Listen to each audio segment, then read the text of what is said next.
Pornochanchadas da Boca do Lixo, Comédias do Mazzaropi, Filmes da Vera Cruz, Cinema Novo.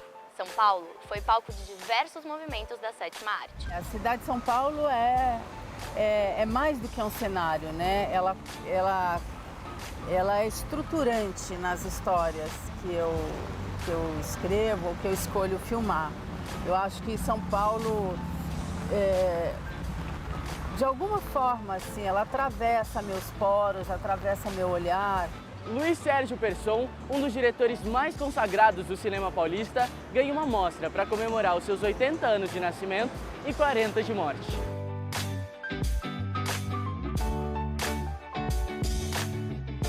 O que eu acho interessante dessa exposição é justamente uma oportunidade, né, de conhecer um cineasta que não era só um cineasta. A grande coisa dessa exposição é justamente que mostra outros lados do Persson. O Vem Comigo, com a gente com o Goulart de Andrade, sobre cineastas de São Paulo, está no ar.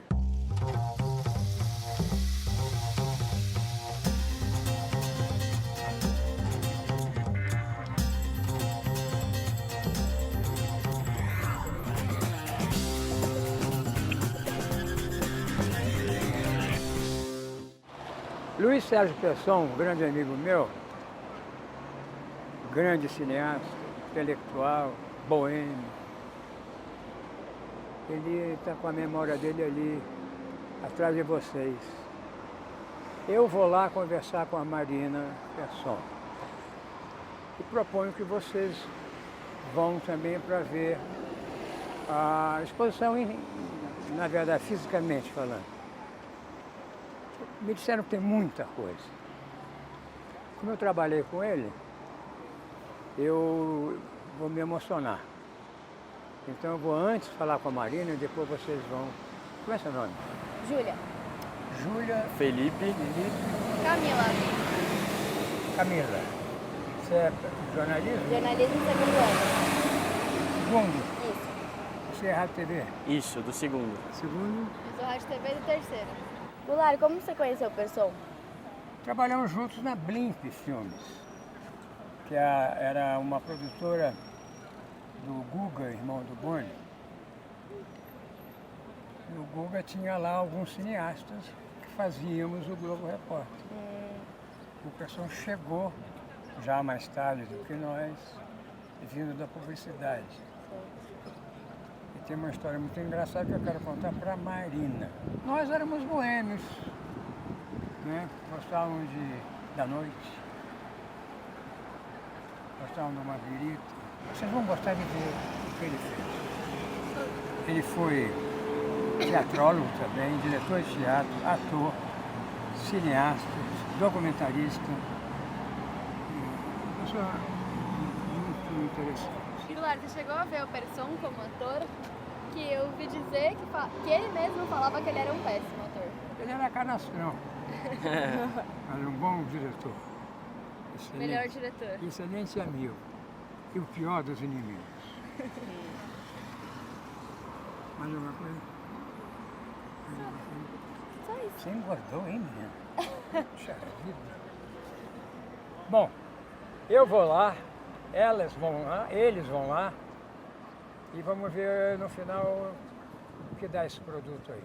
A matéria-prima é muito boa. Vai com elas antes.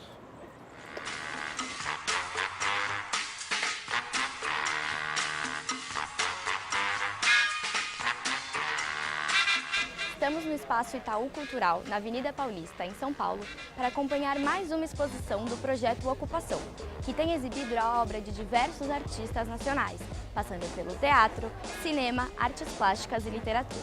O escolhido para esse início de ano foi Luiz Sérgio Persson, cineasta paulista que nos abandonou muito cedo, mas que deixou suas marcas no cinema nacional.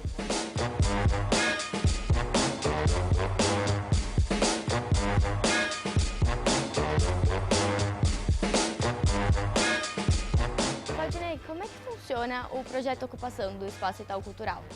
Bom, o programa Ocupação Ele já está na sua 28ª edição, que é a edição do Persson. E é um programa que tem várias atividades, né? A gente está numa exposição, por exemplo, que é a atividade âncora, mas ele tem sempre uma publicação, tem o hot site, onde fica todo o material audiovisual. Para ser uma ocupação, ela tem que ter um artista ou um grupo artístico que seja uma referência para a arte brasileira. E por que a escolha de Luiz Sérgio Persson para esse começo de ano? A escolha do Persson foi por causa das duas efemérides, né? Que nesse período agora de fevereiro ele completaria 80 anos e completou 40 anos de morte. Foi porque também ele é um artista que está dentro dessa característica que a ocupação pede, né? De ser uma referência, né? Os filmes dele, principalmente, São Paulo S.A. e A Hora dos Ruminantes são referências, né? O futuro está aqui, Carlos. É a indústria que vai decidir. É o aço, o petróleo, nossas máquinas, nossos automóveis, nossos tratores. E quem é que diz a última palavra no assunto? Quem é que comanda? Quem é que puxa tudo isso para frente? Me diga. É São Paulo, meu velho. É São Paulo.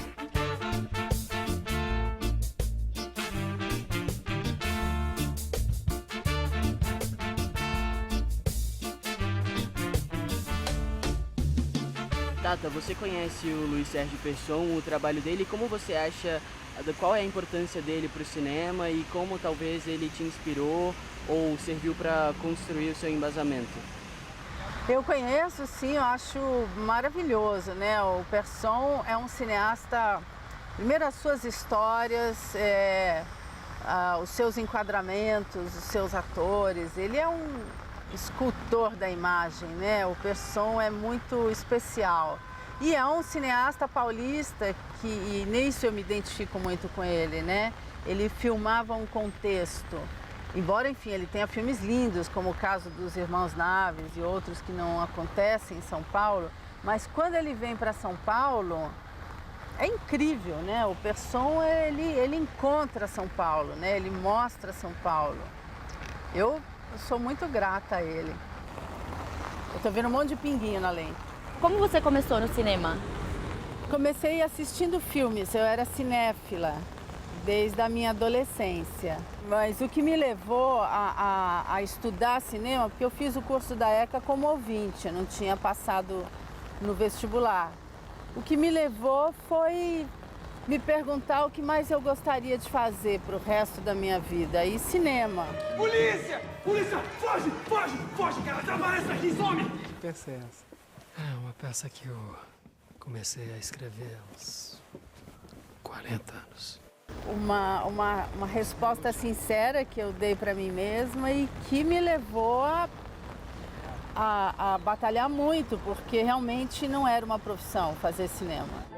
É um apartamento velho.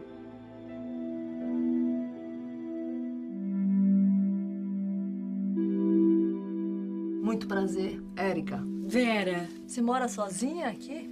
Sim, moro. O que você está fazendo aqui? Está muito linda, Ana Maria. Vera.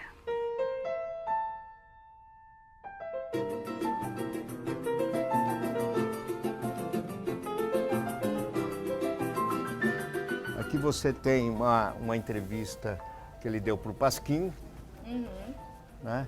Que a gente foi comprar esse Pasquim no mercado, a gente foi atrás. Aqui o livro Entre Quatro Paredes, as anotações, que são para mostrar o processo de criação dele.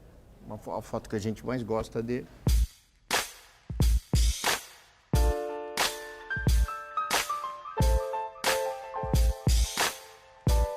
A família contribuiu para que a exposição acontecesse? Sim, a família toda, Regina, Marina e Domingas são co-curadoras junto com a equipe do Itaú Cultural, né? Certo. E claro, sem o apoio da família não tem ocupação. Tá vendo esse cara aqui? Ele fez um filme chamado São Paulo S.A. Ele era um brilhante cineasta. Eu vou conversar hoje com a Marina, que é filha dele, que na época que ele faleceu, nós trabalhávamos juntos, eu, ele, o Guga e outros cineastas, na Blimp. Eu tenho alguns episódios interessantes com ele. Vou levantar essa bola com a Marina, ver se ela se lembra, se a mãe dela contou para ela. A mãe dela é uma documentarista maravilhosa. Bom, vamos esperar que ela chegue. Enquanto isso, olha que coisa bonita que é isso aqui, né? Luiz Sérgio Persson.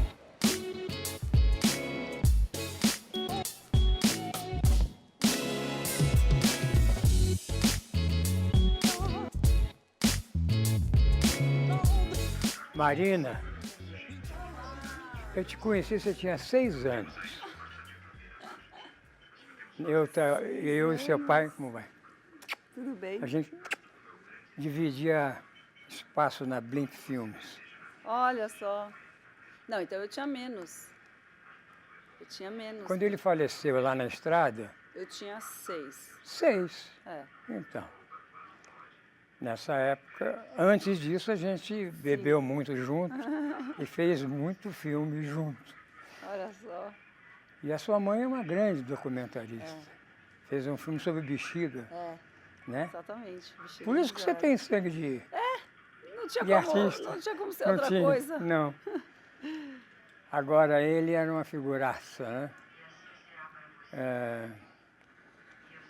Tem muitas histórias dele. Algumas eu não posso contar, mas... Algumas são censuradas. Censuradas. E você, como é que tá? Tô bem, a gente tá super feliz aqui, né, na ocupação. Porque... É muito bonito. Isso aqui, quem guardou isso e reservou para você? A minha mãe sempre, a gente nunca jogou nada fora, assim, sempre, antigamente ficava em caixas, né, tinha uns arquivos, né, no próprio sítio que a gente guardava as coisas. Aí depois de um tempo, quando eu fui fazer o documentário, a gente já organizou uma parte, já tiramos das caixas, já, né, enfim, fomos colocando em outros lugares e tal. E aí, há um tempo atrás, eu contratei umas pessoas, porque isso aí é um trabalho profissional. É evidente, né? eu tô extasiado com isso aqui. Aí eu contratei umas pessoas que organizaram, limparam, tiraram, né, enfim, acondicionaram tudo. E agora com o Itaú Cultural fez enfim, completou um pouco esse trabalho. Você lembra do Panca? Claro. O cowboy Lembro. Brasileiro? Que coisa Meu pai, maravilhosa. ele tirava sarro desse filme, ele falava, agora você vai ver a obra-prima do papai. E eu ficava, o que é obra-prima? E eu achava que tinha a ver com primo. Eu lembro dessa frase dele, ele falando. E aí depois eu entendi que era uma ironia, né? Que ele mesmo não gostava muito do filme, então... O que você, pessoalmente, mais gosta do que o seu pai fez? De filmes, é difícil falar uma coisa, né? Mas eu gosto muito do São Paulo S.A. Eu também. Para mim é um filme que ele fala de uma condição humana assim muito contemporânea, na verdade. Ele é atemporal, né? Eu acho que a beleza do São Paulo S.A. é que ele é um filme que fala de uma situação muito particular, né? De um indivíduo em São Paulo, no final dos anos 50, né, com o boom da indústria automobilística, mas ele, ao mesmo tempo, ele fala de uma questão muito essencial nossa. Tchau, São Paulo! Eu acho que o cinema, o audiovisual, são poderosos recursos de comunicação, né? Eu acho que eles são fundamentais. Haja visto o que acontece na mídia constantemente, né? Que eu acho muito errado. Você vê, por exemplo, uma criminalização dos negros, né? Raramente, agora na teledramaturgia, os negros, existe um esforço para que eles sejam representados positivamente. Mas, por exemplo, eles ainda são minoria. Nos telejornais sempre aparecem na figura do criminoso, do marginal. Isso é construção de ideologia. A gente pode deliberar outra coisa, a gente pode encontrar novos retratos.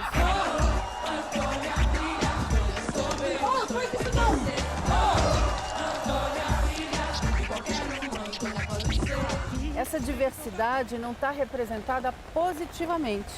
Então, você não se reconhecer é quase que você sistematicamente está dizendo ao público não em geral, mas a cada uma daquelas pessoas, que elas não são incríveis, elas não são maravilhosas, elas não, enfim, não têm qualidades, entende? Então é isso que a gente precisa mudar. A gente precisa se reconhecer constantemente no audiovisual. Quais são as dificuldades ou os limites de produzir um filme que toque nesses padrões, nesses assuntos? Acho que a grande dificuldade é você interessar os canais e os distribuidores, porque eles estão num negócio que não ousa, né? Eles permanecem reproduzindo algumas fórmulas que dão certo. Como é que funcionou a parte da produção dos filmes do Persson na época da ditadura? Porque ele tinha tinha filmes bem críticos. Sim, principalmente o caso dos Irmãos Naves. Sim, né? sim. Eu acho que passou como passaram outras obras artísticas, né? Nem todas, infelizmente, mas algumas. Eu acho que houve digamos assim, a censura, eu acho que não leu até a última página. A polícia existe para proteger a sociedade. A organização policial é um órgão do Estado. É remunerada. É paga com dinheiro de todos nós. Ela é a guardiã da ordem e da lei. O Estado é constituído para nos servir. Servindo o Estado, a polícia deve nos servir. É essa a sua função. Mas essa polícia que aqui está, essa polícia amedrontou, espancou, triturou esses dois homens agora sentados no banco dos réus, violentou as testemunhas, intimidou o povo dessa cidade, nos ameaçou quando estávamos cumprindo com nosso dever. Essa polícia, que não é polícia, mas é outra coisa, está querendo agora nos acovardar. Ela julga ser a lei, senhores jurados, mas ela não é a lei. Ela é a violência. Os filmes dele, principalmente o São Paulo Sociedade Anônima e o caso dos Irmãos Naves, são considerados filmes atemporais. Sim. Quer dizer que eles podem ser colocados na atualidade. Por quê? Porque tratam de temas que são atemporais, né? Certo. Tratam da transformação de uma cidade, da questão do poder econômico em um, e trata da violência de Estado em outro filme. Acontece que ele tinha um desejo de fazer coisas muito variadas, ele tinha, o grande desejo dele era sempre estar em contato com o público. Chegou uma hora que ele achou que seria interessante fazer uma comédia romântica, depois trabalhar com humor. Desaforado! Quero comprar laranja! Oh. Sai! Por que é que o senhor não quer me vender laranja? A senhora trouxe figurinha. Figurinha? Figurinha das balas Cassidiones. Cassidiones patinador, Cassidiones tenista, Cassidiones cantor. Sem figurinha, não leva laranja.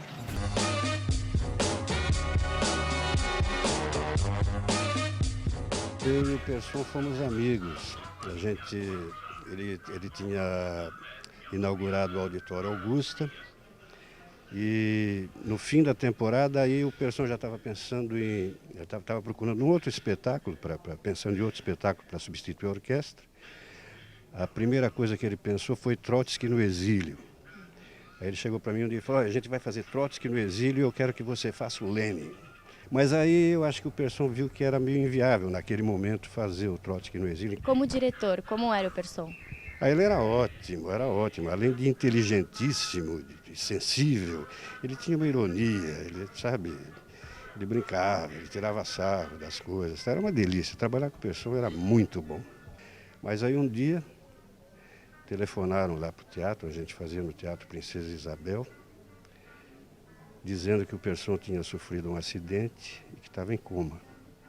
E alguns dias depois a Marga ligou, avisando que o Persson tinha falecido. Aí eu saí do teatro, fui até um banco de frente para o mar, fiquei olhando para o mar e chorando durante umas 3 horas. Assim foi a minha relação com o Persson. Qual que você acha que é a relação entre os cenários e a dramaturgia? A cidade de São Paulo é é mais do que um cenário, né? Ela é estruturante nas histórias que eu escrevo ou que eu escolho filmar. Eu acho que São Paulo, de alguma forma, assim, ela atravessa meus poros, atravessa meu olhar, né?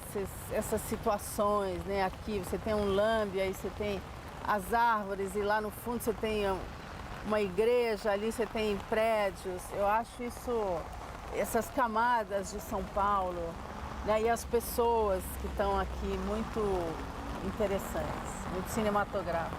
No caso de Um Céu de Estrelas, por exemplo, eu queria fazer um filme, eu tinha pouquíssimo dinheiro e eu queria encontrar uma proposta dramatúrgica que tivesse a ver com o meu orçamento. Eu gosto de usar a realidade de uma maneira criativa. E Um Céu de Estrelas, ele foi fruto disso, né? O que eu posso fazer com 2 atores de uma locação? Ah, tá, um filme. Aí tinha o livro do Fernando Bonassi, que é meu amigo desde muito antes, então, né, vou adaptar. E aí depois como criar a partir disso, né? Porque eu acho que a parte mais legal é você lidar com as condições, né? Você chegar em casa e abrir a geladeira e falar o que eu tenho. E aí você cria o teu jantar.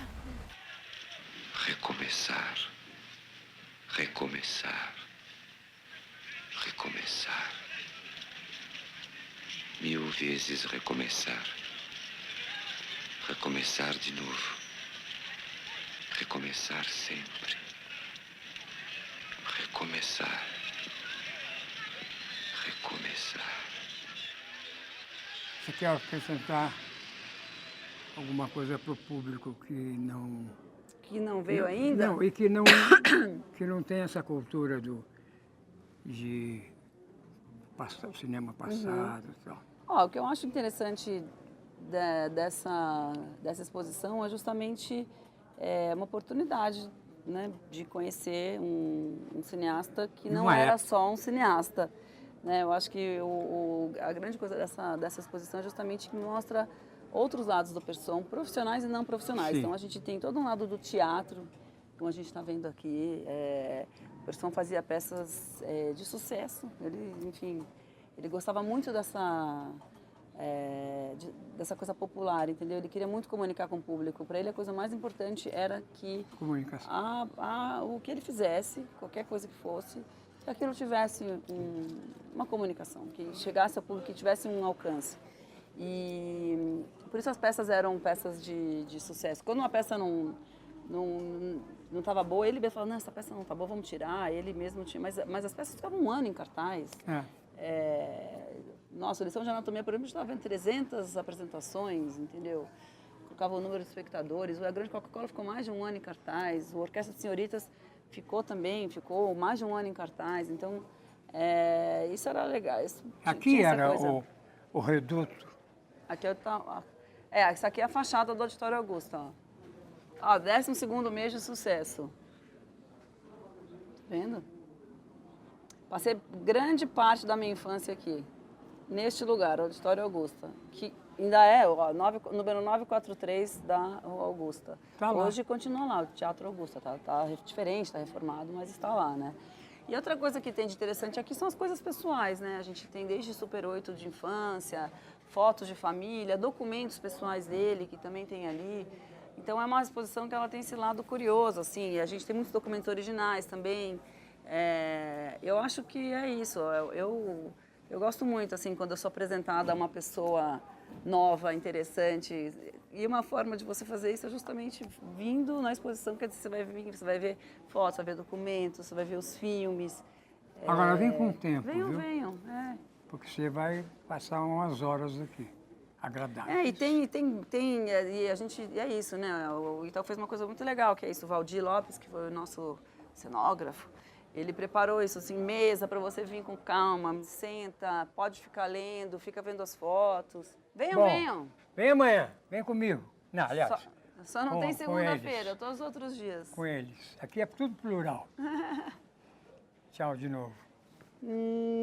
Obrigada. Você. Tchau. A exposição vai até dia 3 de abril e é inteiramente gratuita. No final de semana dos dias 2 e 3, haverá uma exibição dos filmes de Persson em película aqui no Espaço Itaú Cultural.